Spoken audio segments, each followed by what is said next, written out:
السلام عليكم، ازيكم؟ يا رب تكونوا بخير يا مشاهدينا. تعالوا نعمل معاكم الوصفه الشتويه الحلوه دي مع بعضينا. نعمل معاكم البطاطا، اكله شتويه واكله نص الليل واكله حلوه جدا، ما فيش استغناء عنها في الشتاء. معانا بطاطين كبار او 3 بطاطات زي ما انت عايزه، وبنقشرها غسلها غسله حلوه نظيفه، وبنقشرها ونخرطها كده تخريط، نقطعها زي البطاطس، وبنحط عليها، حطيت عليها كوبايه ميه. دول 3 بطاطس كبار، وحطيت 3 معالق سكر او 4، وحطيتها على النار اتسلقت، وحطيتها بعد كده في الخلاط. هحط معاها 3 معالق سكر تاني او 4، هشوف معاكم، عشان انا حاطه سكر في البطاطا فمش هكتر. وده معلقتين نشا كبار، ودول معلقتين كريم شانتيه، وممكن الاستغناء عنهم لو مش هتحطيهم.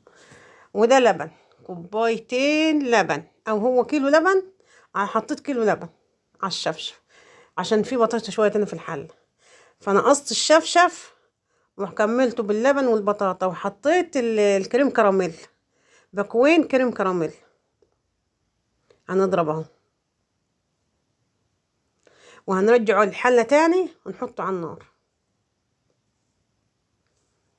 وانا صباح، ودي قناتي، ما تنسوش اللايك والشير.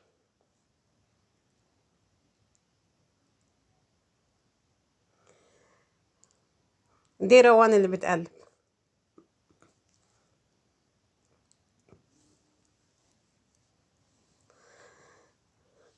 طول ما هو على النار تقلبي فيه. وده الكريم كراميل اللي مع البودرة، مع الكريم البودرة، بنحطه في الصينية عشان هنكب فيه البطاطا. 3 بطاطات كبار يعني يعدوا الكيلو،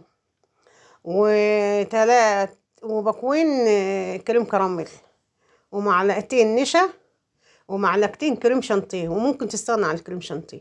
ويعتبر اجمالي كل السكر 4 معالق سكر مليانين، معالق كبيره. وهنا ما سبتهاش الا لما غلت، لازم تغلي وتبقبق كده، وبعدين تطفي عليها. بعدين نكبه في الصينيه. وصفه بسيطه وسهله وهم المكونين عملوا صينيه مليانه الكبيره، ودي الصينيه الصغيره مش مليانه قوي، نصها. ونسيبها تبرد تماما، وبعدين نحطها في التلاجة. وانا كده لما طلعتها من التلاجة، دي الصغيرة ودي الكبيرة، قعدت تقعد في التلاجة حوالي 4 ساعات في التلاجة، مش في الفريزر. بعد كده بنقلبها، بس الكريم كراميل يتكب مني زي بعض.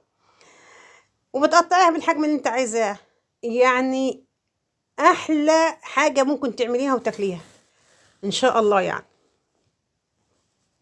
ما تنسوش اللايك والشير والاشتراك في القناة اللي مشتركتوش.